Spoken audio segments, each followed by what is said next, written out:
এবার health card চালু করতে যাচ্ছে সরকার। মিলবে পরীক্ষা নিরীক্ষায় বিশেষ ছাড়। জুলাই থেকে বগুড়া সহ 5 জেলায় বিতরণ শুরু। অতীতে ব্যর্থ রাষ্ট্র থেকে শিক্ষা নেয়ার পরামর্শ।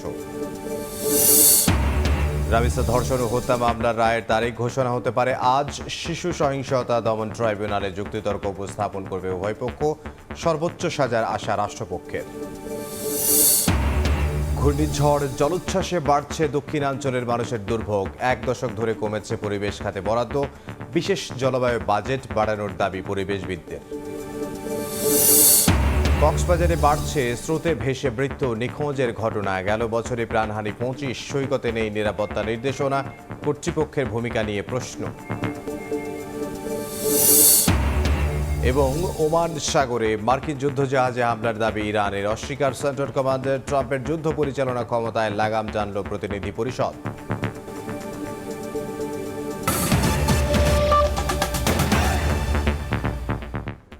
সকালের সময় সঙ্গে আছে আমি ইমদাদুল হক। ফ্যামিলি কার্ড ও কৃষক কার্ডের পর এবার সবার জন্য হেলথ কার্ড চালু করতে যাচ্ছে সরকার। জুলাই থেকেই প্রথম ধাপে বগুড়া সহ 5 জেলায় আসছে এই সুবিধার আওতায়। প্রধানমন্ত্রীর স্বাস্থ্য বিষয়ক বিশেষ সহকারী জানিয়েছেন, এতে মিলবে পরীক্ষা নিরীক্ষায় বিশেষ ছাড়। বিষয়টিকে স্বাগত জানালেও যুক্তরাজ্য, অস্ট্রেলিয়া ও ভারতে স্বাস্থ্য খাতে ডিজিটাল সেবা ব্যর্থ হওয়ার ঘটনা থেকে সরকারকে শিক্ষা নেয়ার পরামর্শ বিশেষজ্ঞের। হাসান ওয়ালির প্রতিবেদন।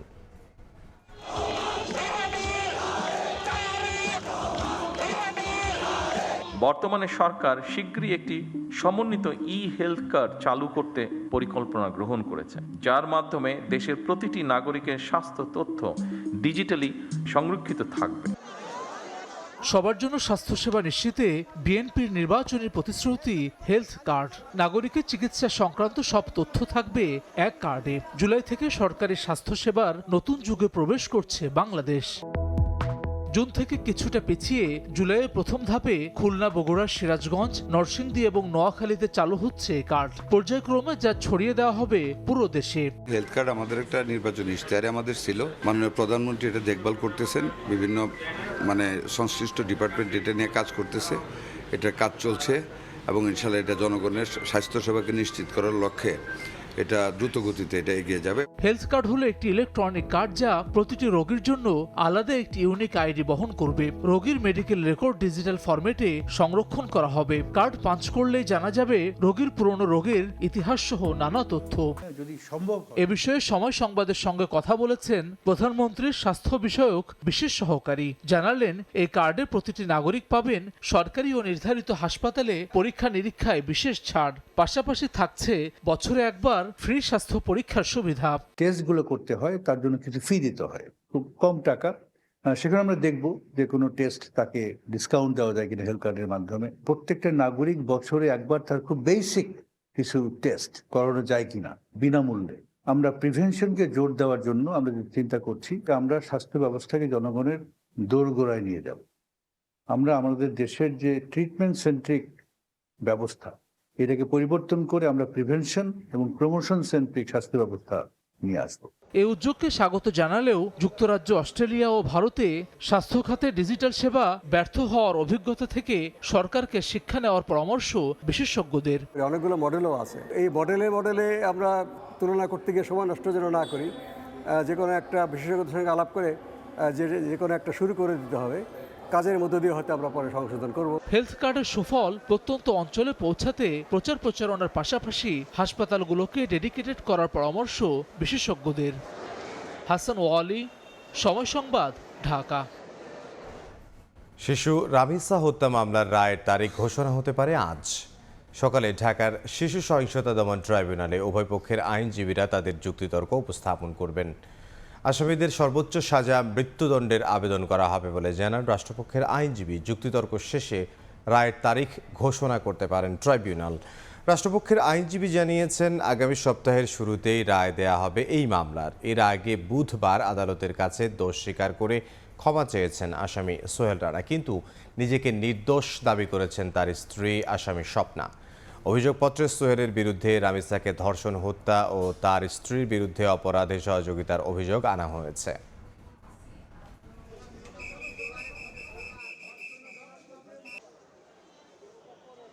এবার আসছে বাজেটের খবর।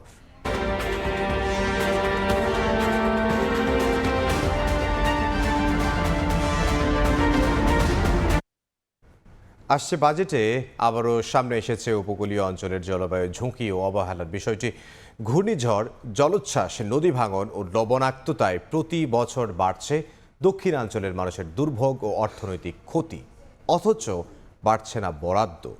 তাই উপকূলের জন্য বিশেষ জলবায়ু বাজেট বাড়ানোর দাবি পরিবেশবিদ ও গবেষকদের। নেমল হোসেন কোচির ছবিতে আবদুল্লাহ আল মামুন রুবেলের প্রতিবেদন। গত 2 দশকে সিডর, আইলা, বুলবুল, আমফান, ইয়াস সহ একের পর এক ঘূর্ণিঝড়ে ব্যাপক ক্ষতির মুখে পড়েছে উপকূলীয় জেলা খুলনা, সাতক্ষীরা ও বাগেরহাট। টাকার অঙ্কে ক্ষতির পরিমাণ প্রায় 22,000 কোটি টাকা। প্রতি বছরই নানা প্রাকৃতিক দুর্যোগে এই অঞ্চলে ক্ষতির পরিমাণ বাড়ছেই। অথচ গত 1 দশক ধরে জলবায়ু ও পরিবেশ খাতে বরাদ্দের হার কমেছে।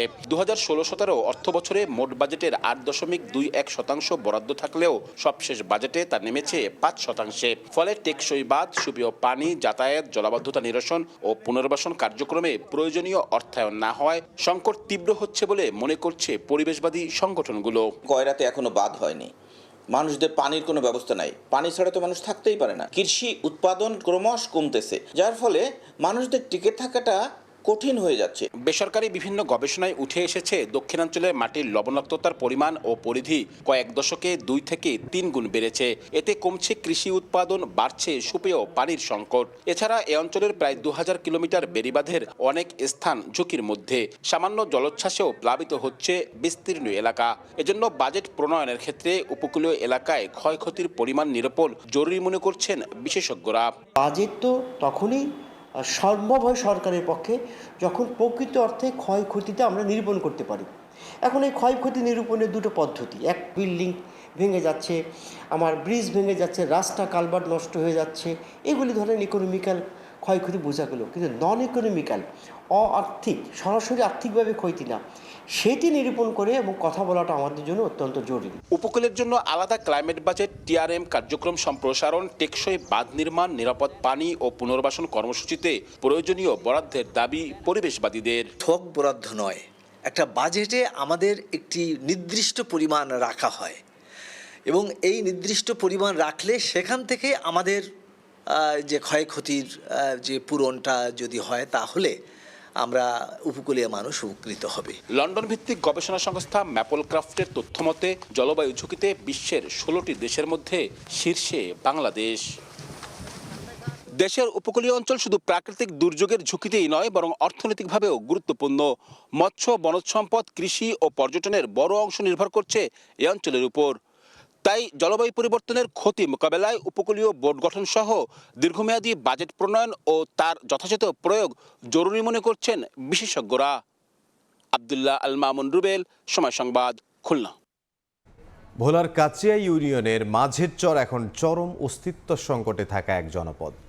মেঘনার ভয়াবহ ভাঙনে প্রতিনিয়ত বিলীন হচ্ছে ঘরবাড়ি, ফসলি জমি ও গুরুত্বপূর্ণ স্থাপনা। মৌলিক নাগরিক সুবিধা থেকে বঞ্চিত 2000-এর বেশি পরিবার। চালিয়ে যাচ্ছে নদী ভাঙন ও জলবায়ু ঝুঁকির মধ্যে টিকে থাকার লড়াই। স্থানীয়দের দাবি, দ্রুত নদী ভাঙন রোধ ও টেকসই পুনর্বাসন না হলে মেঘনার গর্ভে হারিয়ে যাবে পুরো জনপদ। অনুপ দত্তের ছবিতে আবু সাইদ নিশানের প্রতিবেদন।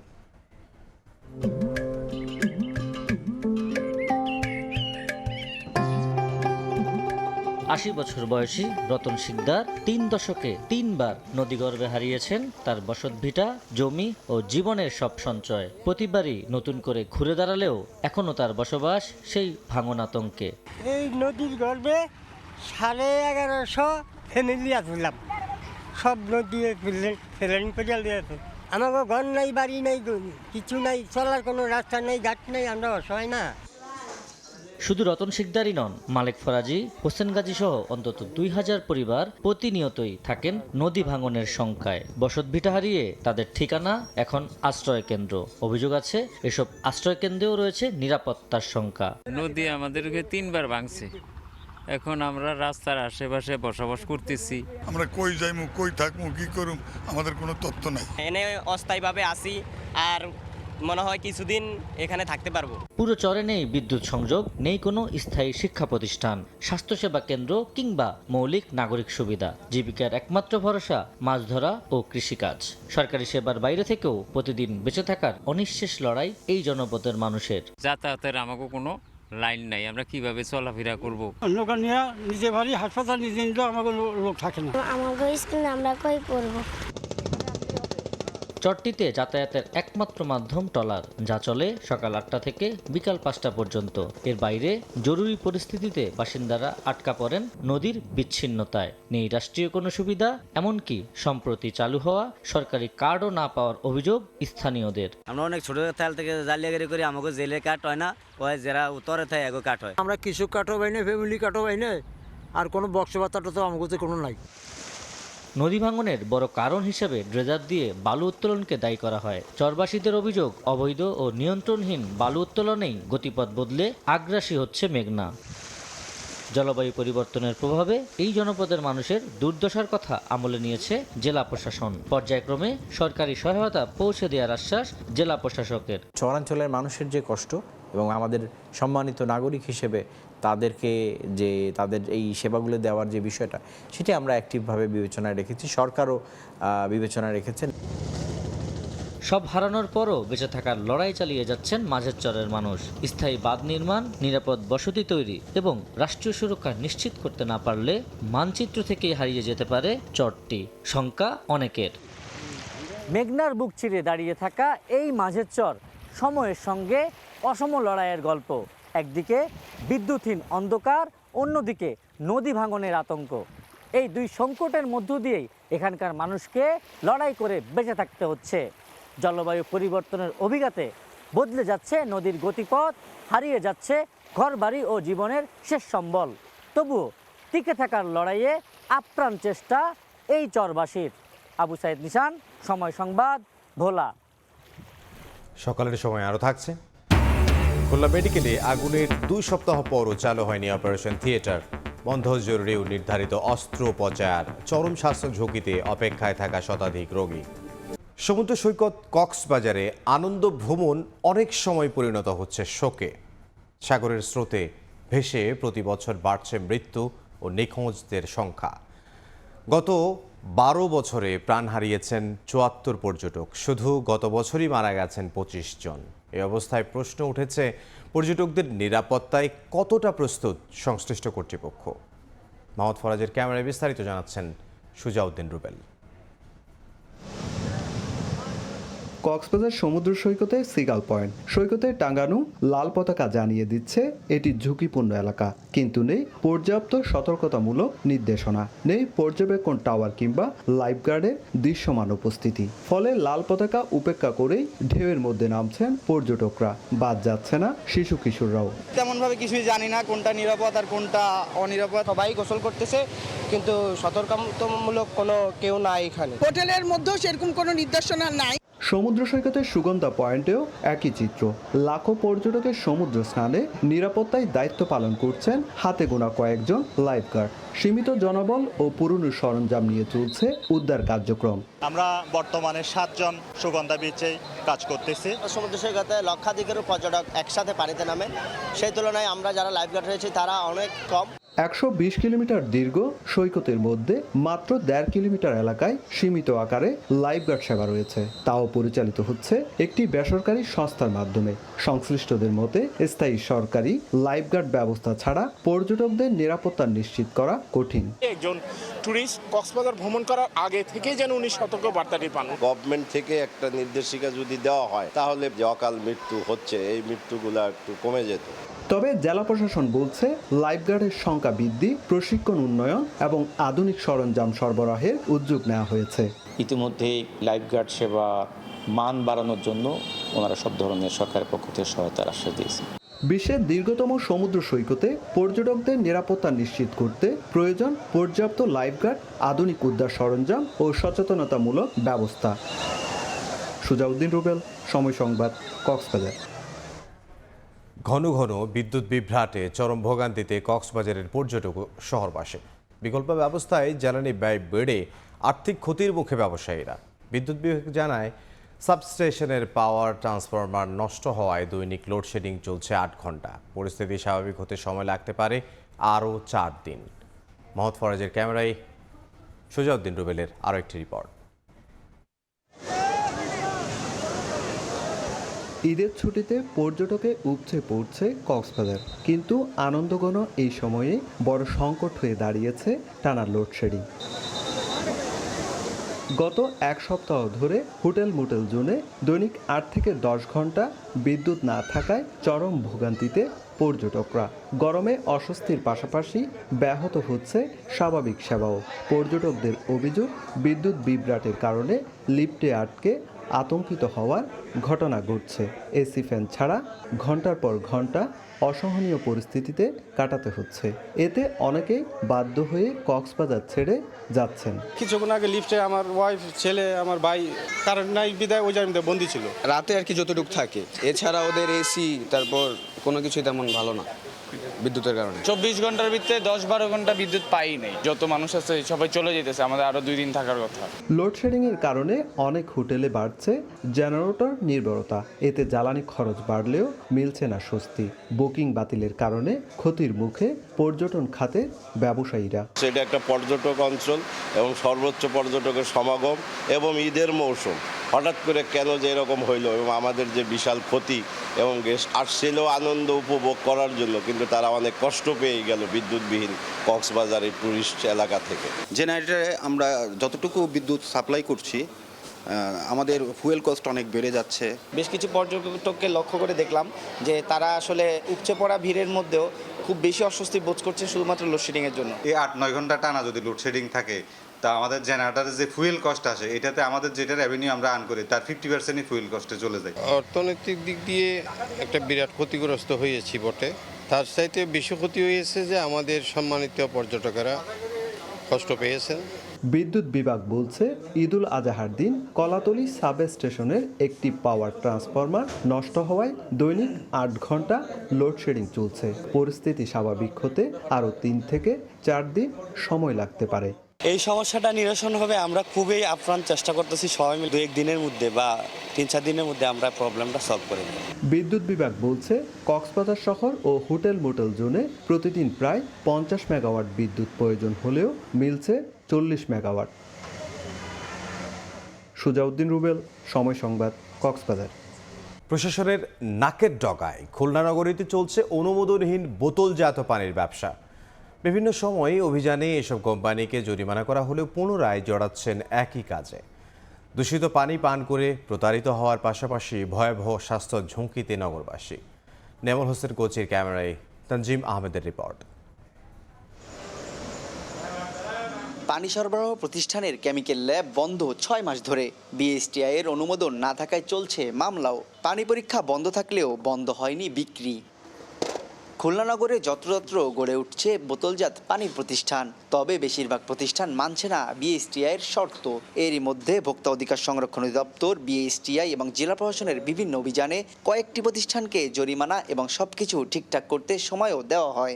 কোর্টে গেছিল, কোর্টের থেকে একটা তারিখ দিছিল, ওই তারিখে যাওয়ার কথা বলছে। এখনো সেই সামনে সেই তারিখ, ওইটা গেলে তারপরে মামলা কতদূর কি আগাইছে সেটার বিষয়ে জানা যাবে। নগরবাসীর অভিযোগ, পানিতে গন্ধ, ময়লা, পোকাও পাওয়া যায় বিভিন্ন বোতলে। মোড়কে উল্লেখ থাকে না উৎপাদন ও মেয়াদ উত্তীর্ণের তারিখ। এমন দূষিত পানি পান করে রোগাক্রান্তের পাশাপাশি প্রতারিত হচ্ছেন গ্রাহকরা। টিউবওয়েলের যে পানিগুলো আছে এইগুলো দেখা গেল ওরা ইউজ করে। পানি থেকে যে কতগুলা ময়লা বেরোলে দেখে আমি সারপ্রাইজড হয়ে গেলাম। পরিষ্কার থাকে না, যা তোমার তিতকুড়া গন্ধ আসে, অনেক সময় সাপ্লাই পানি ভরে দেয়। টাকা দিয়ে পানি কিনি, কাস্টমার নষ্ট হয়ে যায়। এই পরিস্থিতির জন্য সংশ্লিষ্ট বিভাগগুলো দায় এড়াতে পারে না বলছেন চিকিৎসক ও নাগরিক সমাজের প্রতিনিধিরা। ভোক্তা অধিকারও যদি এটির ব্যাপারে সচেতন হয়, তাহলে নগরবাসী অন্তত স্বস্তিতে থাকতে পারবে। অনুমোদনবিহীন যারা রয়েছে তাদের ব্যাপারে কঠোর পদক্ষেপ গ্রহণ করতে হবে। বিভিন্ন জায়গা থেকে আমাদের যে পানি আমরা পান করি সবগুলো হয়তো বিশুদ্ধ পানি না।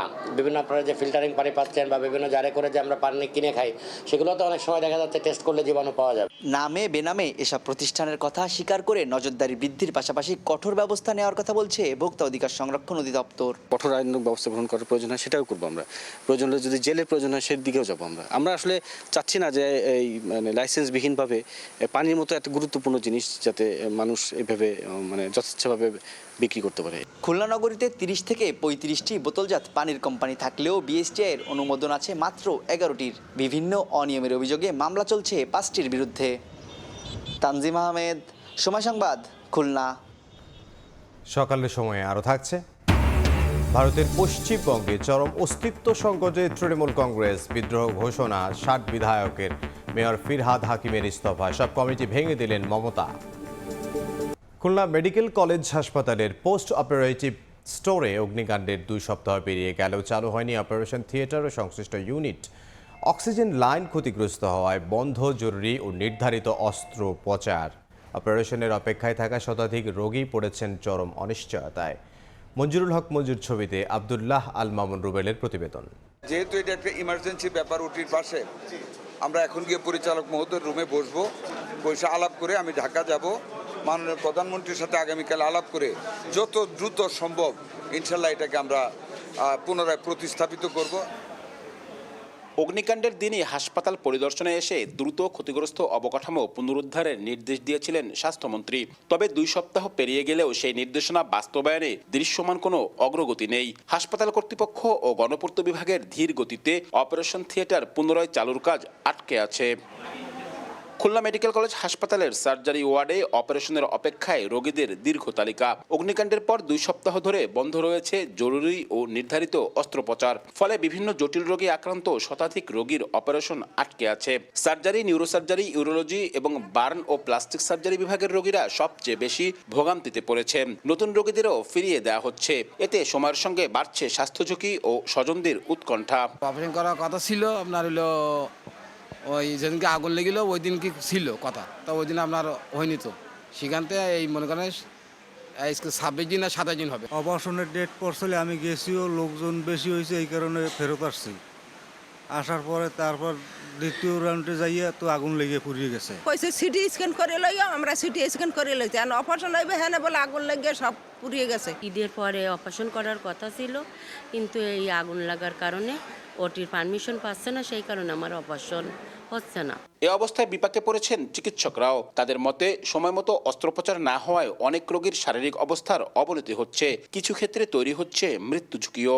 আমরাও সাফার করছি, কারণ রোগীদেরকে তো আমাদের গেলেই রাউন্ডে জিজ্ঞেস করে স্যার কবে অপারেশনের ডেট, আমরা তো তখন বলতে পারি না এক্স্যাক্ট যে আপনার এই শিডিউল, যার জন্য সবাই অসুবিধার মধ্যে আছে। আমাদের কি কতটুকু ক্ষতি হয়েছে, এরপরে পিডব্লিউ কাজে কনস্ট্রাকশন হাত দেবে, এটা আমরা যত শীঘ্রই পারি। আমার ডাইরেক্টর তো সব সময় বলে যাচ্ছি যে আমাদের একটু বাইপাস লাইনটা নিয়ে, যদি শুধু লাইনটা টেনে আমাদের একটু কানেকশনটা দিয়ে আমরা কাজ করতে পারবো। হাসপাতাল কর্তৃপক্ষ বলছে স্বাস্থ্যমন্ত্রীর নির্দেশনার পরও এখনও অ্যাসেসমেন্ট শেষ করতে পারেনি গণপূর্ত বিভাগ। অন্যদিকে গণপূর্ত বিভাগের দাবি ক্ষতিগ্রস্ত মালামাল সরাতে বিলম্ব হওয়ায় কাজ শুরু করা যায়নি, তবে আগামী 20 দিনের মধ্যে মেরামত কাজ শেষ করার আশ্বাস তাদের। আমাদেরও কিন্তু তাদেরকে বারবার আমরা ফোন করি, ওনারা আসে বা ফোনে কথা হয়, আমাদের দিক থেকে কিন্তু আমরা বারবার নক করতেছি, তো সেখানে আমরা আরও দ্রুত রেসপন্স আশা করেছি। কিছু মালামাল ছিল যেগুলো হচ্ছে নিমিউ কর্তৃক এগুলা সার্ভে করা হবে, ওই সার্ভে এখনও আজ পর্যন্ত হয়নি। ওনারা আজকে কথা বললো যে মাল সরাই রাখবে, পরে এটা সার্ভে করবে। গত 20 মে ভোরে অপারেশন থিয়েটারের পাশের একটি স্টোররুমে আগুন লাগে। এতে স্টোররুমের পাশাপাশি অপারেশন থিয়েটারের গুরুত্বপূর্ণ অবকাঠামো ক্ষতিগ্রস্ত হয়। আব্দুল্লাহ আল মামুন রুবেল, সময় সংবাদ, খুলনা। অতিরিক্ত গরমে বিভিন্ন হাসপাতালে বেড়েছে হামসহ অন্যান্য রোগীর চাপ। বিস্তারিত জানবো, মেহেরপুরে আছেন সহকর্মী বেনিয়ামিন, সরাসরি যাব তার কাছে। ইয়ামিন, গেল এক সপ্তাহে তীব্র গরমে কিন্তু হাসপাতালগুলোতে রোগীর সংখ্যা বেড়েছে। মেহেরপুর জেনারেল হাসপাতাল, যেটি 100 শয্যা বিশিষ্ট 100 শয্যার সুবিধা দিয়ে চলছে, সেখানে গেল 5 দিনে কিন্তু হাসপাতালের তথ্য মতে এখানে প্রায় 1263 জন রোগী এখানে ভর্তি হয়ে চিকিৎসা নিয়েছে। পাশাপাশি কিন্তু এই হাসপাতালটিতে প্রতিদিন প্রায় গড়ে বহির্বিভাগে 1000 রোগী চিকিৎসা নিচ্ছে, এবং সেই গড় হিসাব করতে গেলে প্রতিদিন কিন্তু এখানে 300 মানে ধারণ ক্ষমতার 3 গুণ রোগী এখানে ভর্তি হয়ে চিকিৎসা নিচ্ছে। যে সকল রোগী চিকিৎসা নিচ্ছে তার মধ্যে রয়েছে হাম এবং চিকেন পক্স এবং তীব্র গরমে ঠান্ডা, জ্বর, কাশি, সর্দি এই জাতীয় রোগী কিন্তু এখানে বেশি আসছে। এর পাশাপাশি কিন্তু শিশুরাও এখানে বেশ কিছু রোগ নিয়ে এখানে আসছে। তারা শ্বাসকষ্টজনিত রোগে শিশুরা বেশি ভর্তি হচ্ছে বলে জানাচ্ছে হাসপাতাল কর্তৃপক্ষ। তো পাশাপাশি এইখানে যে গেল 24 ঘন্টায় কিন্তু নতুন করে 5 জন হাম রোগী এখানে ভর্তি হয়ে চিকিৎসা নিচ্ছে। হামের প্রাদুর্ভাব নিয়ে যারা এসেছেন তারা কিন্তু অধিকাংশই শিশু। তো সেক্ষেত্রে আসলে এই গরমে হাসপাতাল কর্তৃপক্ষ কিন্তু এই অতিরিক্ত চাপের কারণে তারা কিন্তু চিকিৎসা দিতে হিমশিম খাচ্ছে এবং হাসপাতাল কর্তৃপক্ষ জানাচ্ছে যে তারা কিন্তু নিরলসভাবে কাজ করছে, কিন্তু রোগীদের পক্ষ থেকে কিন্তু বেশ কিছু অভিযোগ রয়েছে। তারা ঠিকমতো চিকিৎসা সেবা পাচ্ছে না বলেও কিন্তু তারা অভিযোগ করছে এবং অনেকেই হাসপাতালের বিছানায় জায়গা না পেয়ে মেঝে কিংবা বারান্দায় ঠাঁই নিতে আমরা দেখেছি। সেক্ষেত্রে কিন্তু হাসপাতালে যে চিকিৎসক রয়েছেন তারা জানাচ্ছেন যে যারা রয়েছেন তারা জানাচ্ছেন যে এই সময়ে আসলে শিশুদের দিকে বেশি নজর দেওয়া দরকার এবং সেক্ষেত্রে বেশি বেশি পানি খাওয়া এবং রোদে যেন তারা বেশিক্ষণ না বের হয়, সেজন্য তারা কিন্তু চিকিৎসকের পক্ষ থেকে পরামর্শ দেওয়া হচ্ছে। হাসপাতাল কর্তৃপক্ষর যে সুপারিনটেনডেন্ট আছেন তিনি আমাকে জানিয়েছেন তিনি হাসপাতালে পর্যাপ্ত স্যালাইন, ওষুধ কিংবা অন্যান্য সুবিধাদি কিন্তু রয়েছে এবং তারা কিন্তু সেক্ষেত্রে চেষ্টা করে যাচ্ছেন, কিন্তু রোগীদের পক্ষ থেকে কিন্তু বাইরে থেকে চিকিৎসাপত্র অনুযায়ী ওষুধ নেওয়ার অভিযোগ রয়েছে। তো এই ছিল মেহেরপুরে যে তাপমাত্রা, সেই তাপমাত্রার কারণে রোগী বৃদ্ধির সর্বশেষ খবর। মেহেরপুর থেকে সহকর্মী বেনিয়ামিন। মেহেরপুরে জমে উঠেছে আমের বাজার। স্থানীয় চাহিদা মিটিয়ে দেশের বিভিন্ন এলাকায় সরবরাহের পাশাপাশি রফতানি হচ্ছে বিদেশেও। তবে শিগগিরই আম সংরক্ষণাগার নির্মাণের দাবি বাগানীদের। আর বিষমুক্ত আম উৎপাদনে বাগান মালিকদের সার্বিক সহযোগিতার কথা জানায় কৃষি বিভাগ। ফয়সাল হোসেনের ছবিতে বেনিয়ামিনের রিপোর্ট। বাগান থেকে নামানো হচ্ছে আম, সেখান থেকে সরবরাহ করা হচ্ছে পাইকারি আড়তে। মেহেরপুরের বাজারে উঠতে শুরু করেছে আম, ল্যাংড়া, আম্রপালি সহ বিভিন্ন জাতের আম স্থানীয় চাহিদা মিটিয়ে দেশের বিভিন্ন এলাকায় সরবরাহের পাশাপাশি রপ্তানি হচ্ছে বিদেশেও। বাগানীরা বলছেন এবছর আবহাওয়া ভালো থাকায় ফলন ভালো হয়েছে। শিগগিরই আমের সংরক্ষণাগার নির্মাণের দাবি তাদের। একসাথে যখন হারভেস্ট হয়ে যাচ্ছে এই ব্যাপক পরিমাণ আম আসলে কোথায় বিক্রি হবে? তো এইটা আমরা যতদিন পর্যন্ত সংরক্ষণ না করতে পারবো ততদিন পর্যন্ত এটার মোটামুটি একটা ভালো দাম পাওয়া কোনো কৃষকের পক্ষে সম্ভব না। বাংলাদেশের মানুষ মেহেরপুরের আমটা ভালোবাসে, সুস্বাদ খাইতে। আমরা এই জন্যই আসি ঢাকা থেকে এই আমটা নেওয়ার জন্য। মধ্যপ্রাচ্য, ইউরোপ ও এশিয়ার বিভিন্ন দেশে রপ্তানির সুযোগ কাজে লাগাতে সরকারের কার্যকর ব্যবস্থা নেওয়ার দাবি ব্যবসায়ীদের। এক্সপোর্টের ব্যাপারে একটু শিথিল না হলে, বিশেষ করে ইংল্যান্ড, তারপরে জাপান, তারপরে মিডল ইস্টের দেশগুলো কিছুটা শিথিলযোগ্যভাবে হয়তো আম নেয় আমি শুনেছি। যদি আমাদের এক্সপোর্টাররা যদি আরও একটু সহযোগিতা করে আমাদেরকে, কৃষকদেরকে, তাহলে কৃষকরা খুব সহজভাবে এটা এক্সপোর্টের সাথে জড়িত হতে পারত। বিষমুক্ত আম উৎপাদনে বাগান মালিকদের সার্বিক সহযোগিতার কথা জানায় কৃষি বিভাগ। ছোট আকারে বিভিন্ন প্রকল্পের আওতায় মিনি কোল্ড স্টোরেজের জন্য বিভিন্ন মাধ্যমে জানিয়েছি বিভিন্ন প্রকল্প নেওয়ার জন্য। এছাড়াও সরকারিভাবে আমাদের স্থানীয় যে এমপি মহোদয় আছে, যে জেলা প্রশাসক মহোদয় আছেন, উনি যে ডিসি কনফারেন্সে বিষয়টি উত্থাপন করেছেন। আমরা মনে করি সদস্য সরকার মেহেরপুরে এই জাতীয় কোল্ড স্টোরেজ স্থাপন করে এখানকার কৃষকদের যে ফসল সেটা রক্ষায় গুরুত্বপূর্ণ ভূমিকা পালন করবেন। কৃষি বিভাগের তথ্যমতে এবছর মেহেরপুরে 160 কোটি টাকার আমের বাণিজ্য হবে। বেনিয়ামিন, সময় সংবাদ, মেহেরপুর। কোরবানির পশুর চামড়ায় ল্যাম্পি স্কিন ডিজিজ সহ নানা রকম রোগের চিহ্ন, এতে বিপাকে পড়েছেন কুষ্টিয়ার চামড়া ব্যবসায়ীরা।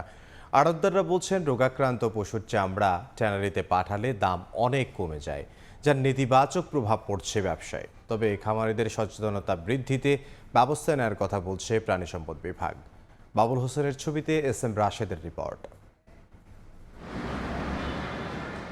লবণ দিয়ে স্তূপ করে রাখা হয়েছে কোরবানির পশুর চামড়া।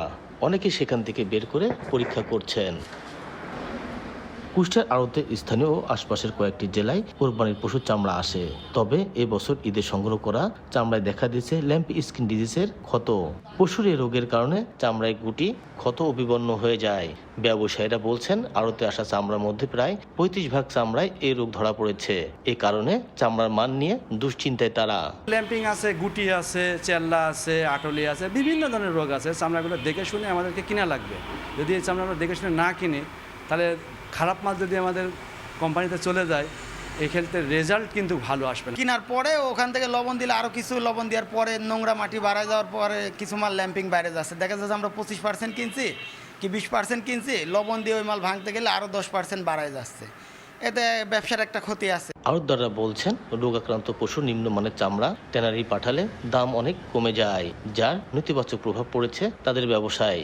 এ কারণে এসব রোগ প্রতিরোধে সরকারকে ব্যবস্থা নেওয়ার দাবি তাদের। প্রত্যেক কুরবানি ঈদের আগে প্রত্যেকটা খামারে গিয়ে যেন এই ল্যাম্পিংয়ের প্রতিকার, যেমন কোনো সেটা ভ্যাকসিন হইতে পারে, কোনো ওষুধ হইতে পারে, সেটা যেন গরুকে প্রদান করে। তা না হলে এই ল্যাম্পিংয়ের প্রভাবে আমরা আস্তে আস্তে চামড়া ব্যবসায়ী সমিতি, চামড়ার ব্যবসায়ীরা আস্তে আস্তে ধ্বংসের মুখে চলে যাব। সরকার এই ল্যাম্পিংয়ের উপর যদি গুরুত্ব না দেয় বা ভ্যাকসিনের উপর যদি না করে, তাহলে একটা সময় হয়তো আমরাও শেষ হব, এই শিল্প প্রতিষ্ঠানটাও ধ্বংসের দিকে চলবে।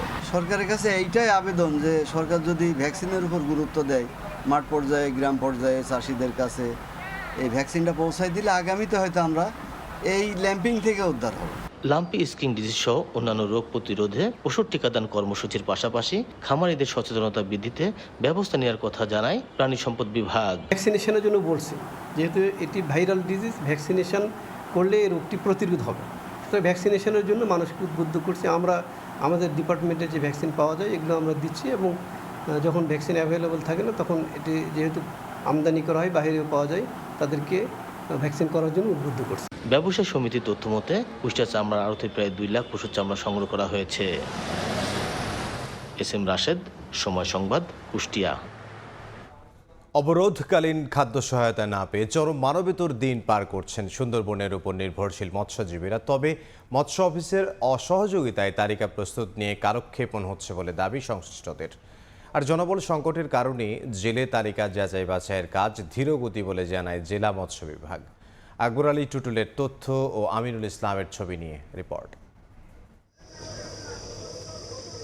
বন বিভাগ থেকে পারমিট নিয়ে কেউ বাপদাদার আমল থেকে, আবার কেউ কেউ মৌসুমী জেলে হিসাবে সুন্দরবনে মাছ আহরণ করে জীবিকা নির্বাহ করেন। তবে প্রজনন মৌসুমে নিষেধাজ্ঞা থাকায় মানবেতর জীবনযাপন করতে হয় সুন্দরবন কেন্দ্রিক জেলেদের। অবরোধকালীন সময়ে জেলেদের খাদ্য সহায়তার জন্য বাগেরহাটের শরণখোলা, মোড়লগঞ্জ, মংলা সহ উপকূলের মৎস্যজীবীদের তালিকা 2023 সালের নভেম্বরে মন্ত্রণালয় পাঠায় বন বিভাগ। পরে সেগুলো যাচাই বাছাইয়ের জন্য মৎস্য অধিদপ্তরে পাঠানো হয়। তবে দীর্ঘ 3 বছর পেরিয়ে গেলেও চূড়ান্ত তালিকা না হওয়ায় অবরোধের সময় মানবেতর দিন কাটছেন জেলেদের। এতদিন অবরোধ থাকে, তাহলে এরা কিভাবে চলাফেরা করবে এবং কিভাবে রোজগার করবে? বর্তমানে আবার এই সরকার অবরোধ দিয়েছে, আমরা কি করবো? এই আয় অবরোধ উড়াই নুক, নাইলে আমাকে একটা ব্যবস্থা করুক। মাছ ধরি খাইতে ঘুরে গাড়ি খাই, আর সুন্দরবন আর কি খামো? সব দেহ তো বন্ধ হয়ে গেছে। সুন্দরবন যেকালে বন্ধ থাকে একালে আমাদের কোনো খাদ্য কোনো কিছু পাই না, এবং চাল ডাল কোনো কিছু দেয় না, সরকার আমাকে কিছু দেয় না। সরকারের কাছে আবেদন আমরা আমাকে সহযোগিতা করুক। জেলে তালিকা চূড়ান্ত করে খাদ্য সহায়তার আওতায় আনা হলে বনে অপরাধ কমে আসবে। আর মৎস্য বিভাগের অসহযোগিতায় তালিকা প্রস্তুত নিয়ে কালক্ষেপণ হচ্ছে বলে জানায় বন বিভাগ। শরণখোলা উপজেলা থেকে আমরা যথেষ্ট সহযোগিতা পাই নাই, ওনারা কমপ্লিটলি বন্ধ রাখছেন। তো সেটার জন্য ওনারা কালক্ষেপণ করছেন। কালক্ষেপণ করার কারণে কিন্তু আমরা যে জেলেরা এটা থেকে বঞ্চিত হচ্ছে এবং পূর্ণাঙ্গ খাদ্য সহযোগিতা পাচ্ছেন। এরা তো আসলে গরিব মানুষ, দিন আনে দিন খায় এই জাতীয় আমাদের এই জেলে ভাইরা।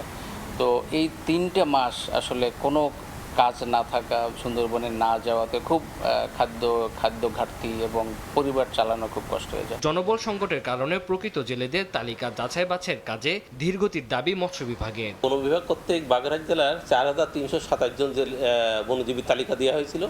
আমরা চূড়ান্ত যাচাই বাছাই করে দেখেছি 1590 জন মৎস্যজীবী আছে, যার মধ্যে অনেকে আমাদের খাদ্য সহায়তা পেয়ে থাকে। যদি সরকার তাদের অনুকূলে কোনো খাদ্যশস্য বরাদ্দ দেয় তাহলে তারা পাবে। বাগেরহাট, খুলনা ও সাতক্ষীরা জেলায় সুন্দরবনের উপর নির্ভরশীল 18,540 জন জেলের তালিকা প্রস্তুত করে বন বিভাগ। 1 জুন থেকে 30 আগস্ট পর্যন্ত 3 মাসের নিষেধাজ্ঞা দিয়েছে সরকার। সময় সংবাদ, বাগেরহাট। নড়াইলের কালিয়ায় 5 কিলোমিটার সড়কের সংস্কার ও প্রশস্তকরণে খোঁড়াখুড়ি আর পাথর বিছানো অবস্থায় পড়ে আছে। মাত্র 6 মাস মেয়াদের কাজে 9 মাস ধরে কাজ করেও অসমাপ্ত রেখে চলে গেছে ঠিকাদারি প্রতিষ্ঠান। সড়কের এমন দশায় জনদুর্ভোগের পাশাপাশি প্রতিনিয়ত ঘটছে দুর্ঘটনা। তবে দ্রুত কাজ করে চলাচলের উপযোগী করার আশ্বাস সড়ক বিভাগের। মধু সরকারের ছবিতে সজীব রহমানের রিপোর্ট।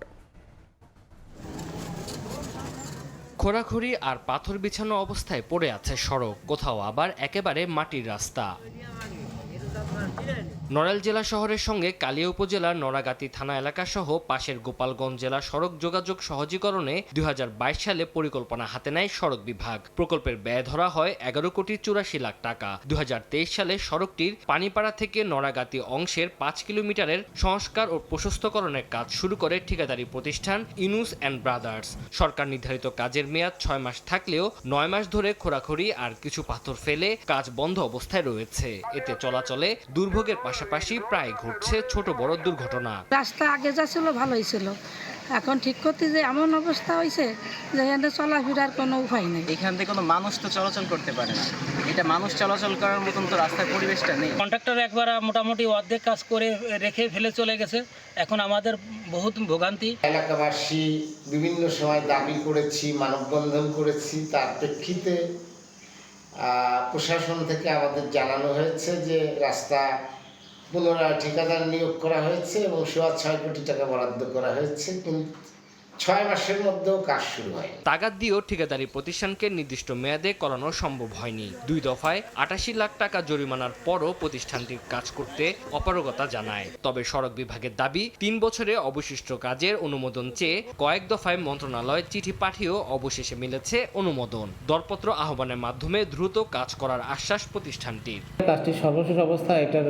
অনুমোদন হয়ে গেছে আমাদের, আমরা নোয়া জারি করছি, আশা করি 2 দিনের ভিতরে আপনার কার্যাদেশ প্রদান করা সম্ভব হবে। কালিয়া উপজেলার পানিপাড়া থেকে নড়াগাতি অংশের 5 কিলোমিটার সড়কের সংস্কার ও 2 পাশের 6 ফুট প্রশস্তকরণের অসমাপ্ত কাজের ব্যয় ধরা হয়েছে 5 কোটি 93 লাখ টাকা। সময় সংবাদ, নড়াইল। মোংলায় অগ্নিকাণ্ডে পুড়ে গেছে 5টি ব্যবসা প্রতিষ্ঠান, প্রায় 5 সহস্রাধিক মুরগি, মালামাল সহ আনুমানিক 10 লাখ টাকার ক্ষয়ক্ষতি হয়েছে। স্থানীয়রা জানায় মধ্যরাতে হঠাৎ করেই মাছ বাজার এলাকার একটি দোকানে আগুন লাগে। মুহূর্তেই লেলিহান শিখা চারিদিকে ছড়িয়ে পড়ে। খবর পেয়ে ফায়ার সার্ভিসের 2টি ইউনিট ঘটনাস্থলে পৌঁছে 1 ঘন্টার চেষ্টায় আগুন নিয়ন্ত্রণে আনে। এতে 2টি পাইকারি মুরগির ও 3টি মাছের আড়ত সম্পূর্ণ পুড়ে যায়। বৈদ্যুতিক শর্ট সার্কিট থেকে আগুন লাগতে পারে বলে ধারণা ফায়ার সার্ভিসের। দেশের বাইরের খবর।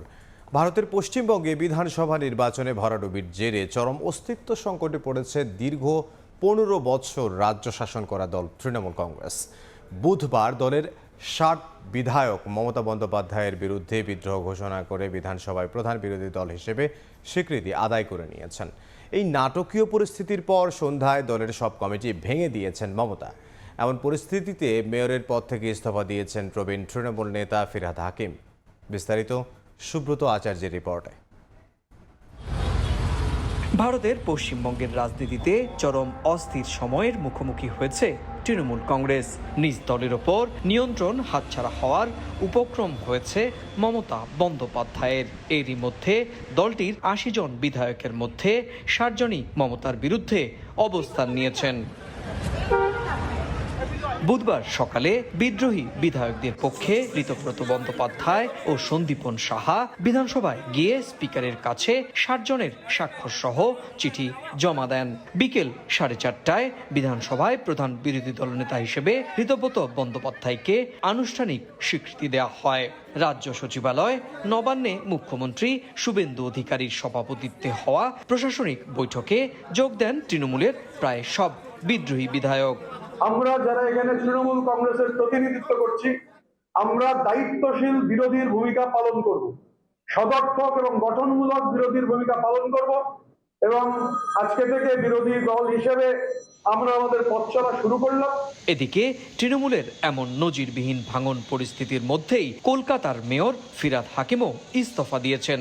চরম এই অস্থির সময়ের মধ্যে মমতা তৃণমূলের পশ্চিমবঙ্গ ও সব শাখার কমিটি ভেঙে দিয়েছেন। ফলে বিধানসভা ও দলীয় নেতৃত্বের ক্ষেত্রে পশ্চিমবঙ্গের সদ্য সাবেক মুখ্যমন্ত্রী মমতা বন্দ্যোপাধ্যায়ের সামনে ঠিক কি অপেক্ষা করছে সেটি এখন দেখার বিষয়।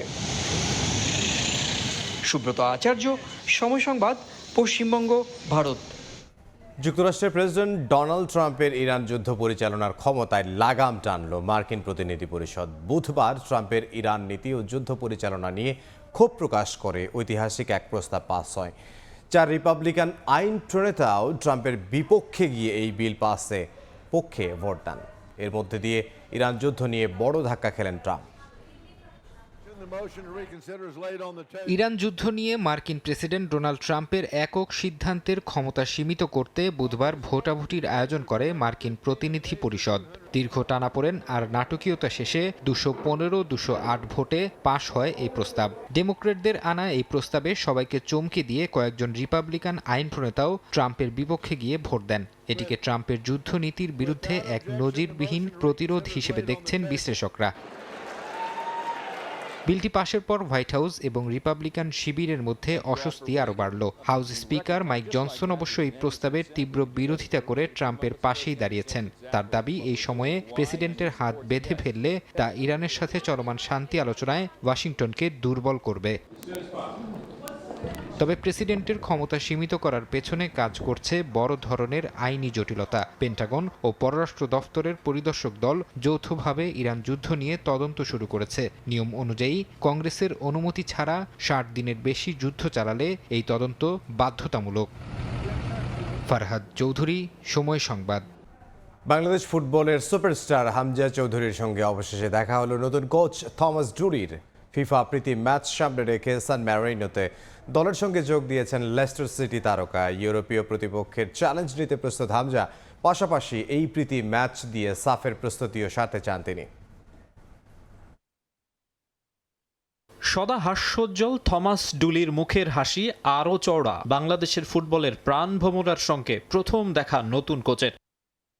ইংল্যান্ড থেকে সরাসরি যখন সান মারিনোতে অবস্থানরত লাল সবুজের ডেরায় যোগ দিলেন, তখন গোটা দলের আত্মবিশ্বাস এক লাফে পৌঁছে গেছে চূড়ায়। কোনো ইউরোপীয় দলের বিপক্ষে প্রথমবারের মতো মাঠে নামার আগে স্পটলাইটটা তার ওপরই। 5 জুনের ফিফা ফ্রেন্ডলি বিগ ম্যাচ খেলতে সান মারিনোতে হামজা দেওয়ান চৌধুরী দলের সঙ্গে যোগ দিয়েই জানিয়ে দিয়েছেন লাল সবুজ জার্সিতে আরও একবার লড়াইয়ের জন্য প্রস্তুত।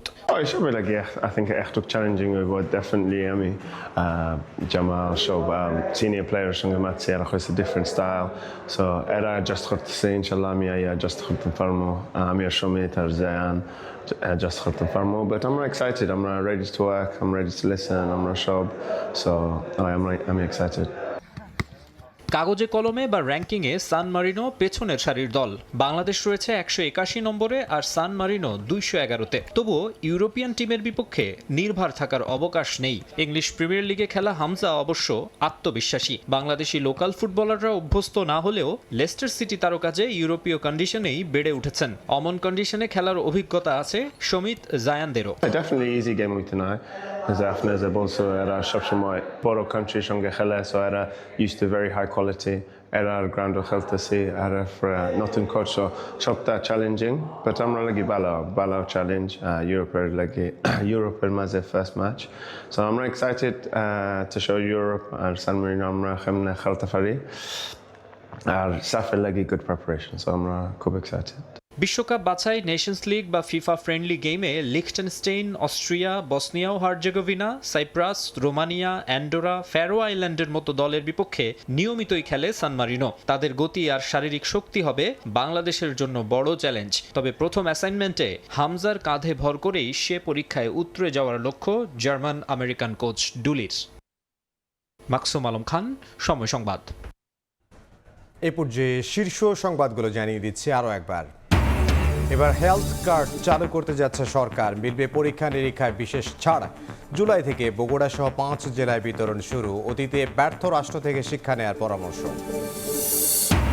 রাবিসা ধর্ষণ ও হত্যা মামলার রায়ের তারিখ ঘোষণা হতে পারে আজ। শিশু সহিংসতা দমন ট্রাইব্যুনালে যুক্তিতর্ক উপস্থাপন করবে উভয় পক্ষ। সর্বোচ্চ সাজার আশা রাষ্ট্রপক্ষের। এবং ঘূর্ণিঝড় জলোচ্ছ্বাসে বাড়ছে দক্ষিণাঞ্চলের মানুষের দুর্ভোগ। 1 দশক ধরে কমেছে পরিবেশ খাতে বরাদ্দ। বিশেষ জলবায়ু বাজেটে বাড়ানোর দাবি পরিবেশবিদদের।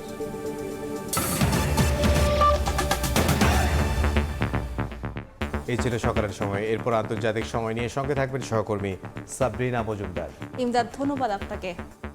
আন্তর্জাতিক সময় নিয়ে আসছি কিছুক্ষণ পর, সঙ্গে থাকুন সময়।